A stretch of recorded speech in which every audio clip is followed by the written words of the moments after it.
Bismillahirrahmanirrahim. Assalamualaikum warahmatullahi wabarakatuh. Perkenalkan, nama saya Burhanuddin dengan NIM 2012-3011. Di sini saya akan membuat video tentang materi maslahah musalah. Video ini dibuat untuk memenuhi tugas dosen pada mata kuliah Ushul Fikih 2 dengan dosen pengampu Ibu Rina Juliana MPD. Baik, langsung saja kita masuk ke slide yang pertama. Di sini ada pendahuluan dan urgensi kajian.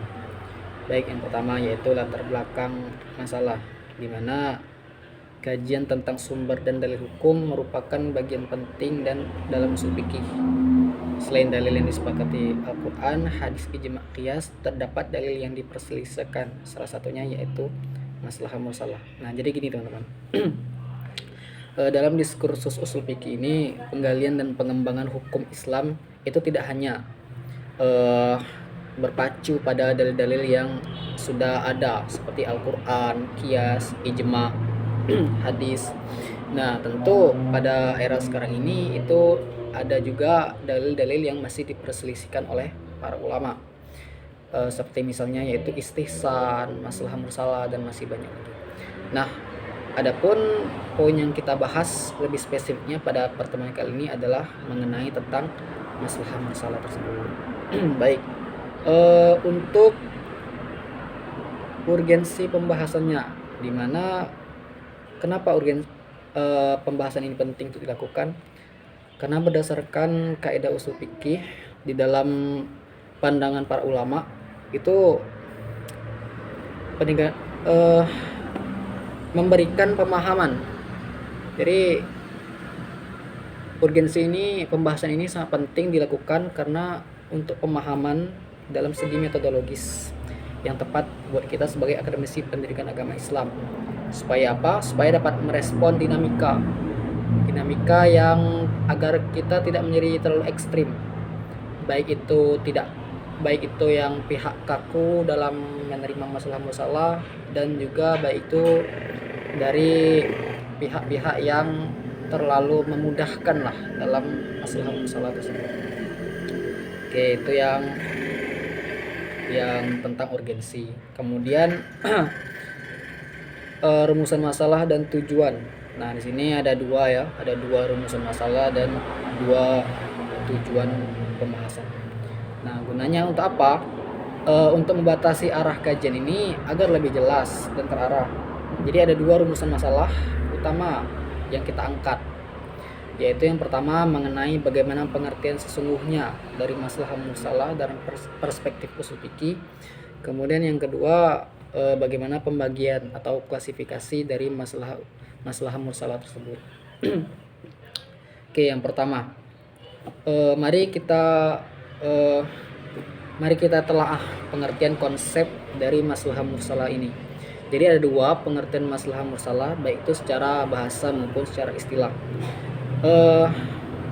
Secara bahasa, kata maslahah itu dibentuk dari kata solha yasluhu solahat, yang berarti baik, bermanfaat, atau terbebas dari kerusakan. Sedangkan kata mursalah merupakan isim maf'ul dari arsala, yang berarti dilepaskan. Nah, maksudnya apa? Sehingga secara bahasa maknanya jika digabungkan maslahah mursal ini maknanya adalah kemaslahatan yang mutlak atau bebas tanpa terikat dalil teks secara langsung.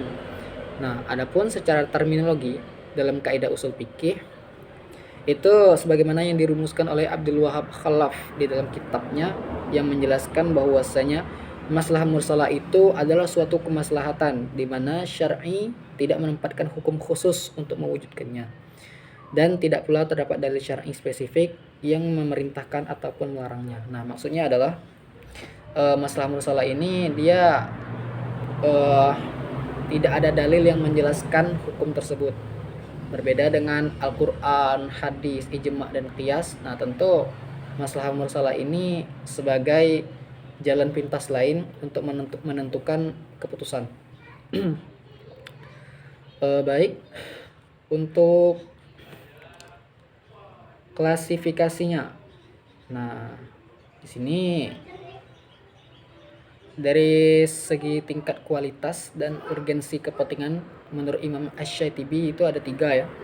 yakni maslahah ad-daruriyah primer atau kebutuhan pokok, kemudian maslahah hajiyah sekunder atau kemudahan, kemudian maslahah tahsiniyah atau tersier komplement atau estetika. Kemudian dari segi pengakuan serta konfirmasi teks syariat menurut Al-I'tibar Fauzi, yaitu ada 3 juga. Yang pertama maslahah mu'tabarah, yaitu yang diakui oleh syariat. Kemudian yang kedua maslahah mulghah, yaitu ditolak karena bertentangan dengan dalil. Kemudian yang ketiga yaitu maslahah mursalah, yakni tidak memiliki dalil khusus yang memerintahkan atau melarang.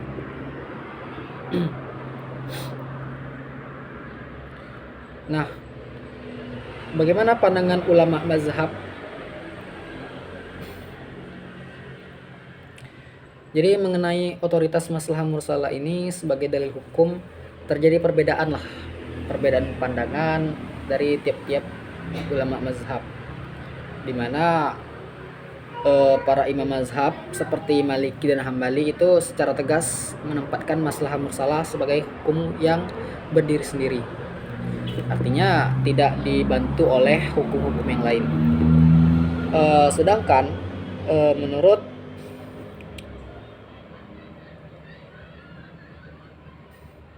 Syafi'i secara formal menolak menjadikannya hujjah yang berdiri sendiri karena mengkhawatirkan terjadinya pembuatan syariat berdasarkan selera rasio.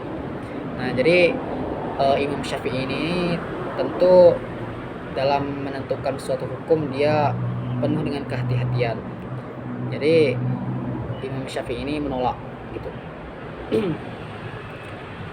Kemudian pandangan ulama berbeda-beda, yakni batas suci penggunaan metode, yakni kutipan kitab Al-Mustafa Imam Al-Ghazali, yang berarti setiap masalah yang tidak kembali pada upaya memelihara maksud-maksud Al-Quran, Sunnah, dan Ijma', melainkan merupakan masalah asing yang tidak selaras dengan tindakan-tindakan syariat, maka hal itu adalah dalil batil dan tertolak. Nah, maksudnya apa? Memberikan penegasan menjadi batas suci penggunaan metode ini sebagai masalah yang tidak kembali pada upaya memelihara maksud Al-Quran. Nah, oleh karena itu syarat sah penggunaan kemaslahatan ini adalah harus bersifat nyata, berdampak umum, kuliah, serta tidak menabrak nas maupun ijma' yang qat'i.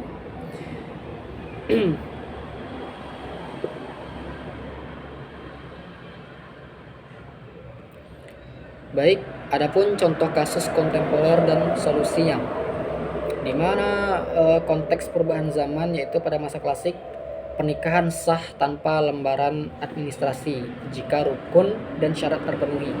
Jadi pada zaman dulu itu kan tidak ada namanya buku nikah, syarat-syarat administrasi yang terpenting proses pernikahan pada zaman itu sudah terpenuhi, baik itu dari segi persyaratan maupun rukun.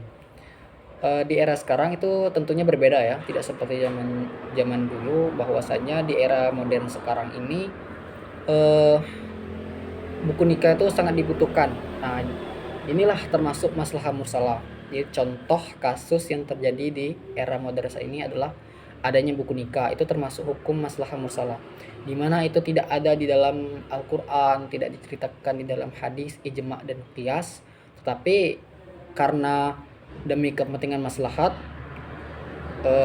ini bisa digunakan. Nah, solusi berdasarkan usul fikih. Jadi kewajiban pencatatan nikah itu dibenarkan melalui maslahah mursalah dan ketertiban sosial. Nah, tentu ini berfungsi menjaga keturunan hifz an-nas dan harta atau hifz al-mal sebagai maslahah daruriyah. Nah, kenapa? Kalau tidak ada buku nikah ini dikhawatirkan itu tidak jelas keturunannya. Jadi di pernikahan itu dianggap nikah siri kan, tidak ada buku nikah. Jadi untuk si anak ini melanjutkan ke jenjang sekolah itu sangat susah karena tidak ada data-data dari pernikahan ibu bapaknya. Nah, berdasarkan kaidah fikih, ma la yatimmu wajib, la ilahi fatha wajib.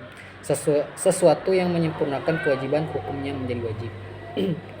Itu berdasarkan kaidah ilmu fikih. Baik, yang selanjutnya yaitu analisis penulis dan kesimpulan. Jadi di sini saya sebagai penulis akan menganalisis ya bagaimana book chapter yang saya buat ini, dimana saya menilai bahwa masalah mursalah ini bukanlah bentuk kebebasan akal tanpa sah atau tanpa arah, melainkan bentuk ijtihad yang terarah dan bersandar pada tujuan syariat, maqasid asy-syariah. Jadi tujuan syariat itu ada 5 ya,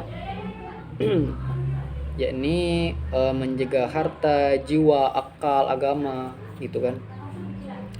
Nah, jadi kalau dari perbedaan antar mazhab lebih bersifat metodologis hingga terminologis, ikhtilaf lafzi daripada perbedaan substansi. Jadi kesimpulannya adalah masalah mursalah ini merupakan instrumen penggalian hukum yang sangat valid dan efektif untuk menyelesaikan berbagai problematika modern, memastikan hukum Islam selalu adaptif dan membawa maslahat bagi seluruh alam.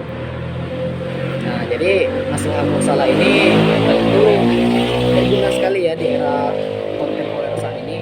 Jadi banyak kasus-kasus yang terjadi yang diperlukan masalah mursalah. Seperti tadi sudah saya jelaskan, yakni tentang buku nikah. Kemudian selain buku nikah itu juga ada sebenarnya hukum pajak ya, dimana pajak ini boleh ditetapkan oleh suatu pemimpin jika kas negara itu kosong.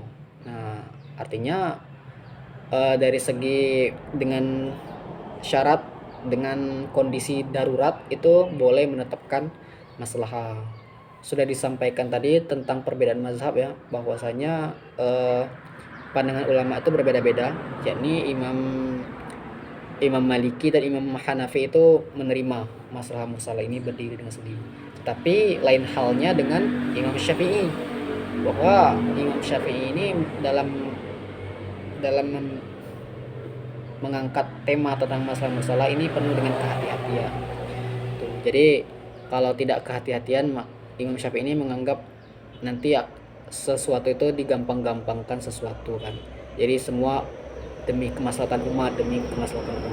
Jadi alasannya yaitu ini masalah mursalah, ini masalah mursalah. Jadi dikhawatirkan. Baik, itu saja dari saya. Terima kasih. Wassalamualaikum warahmatullahi wabarakatuh.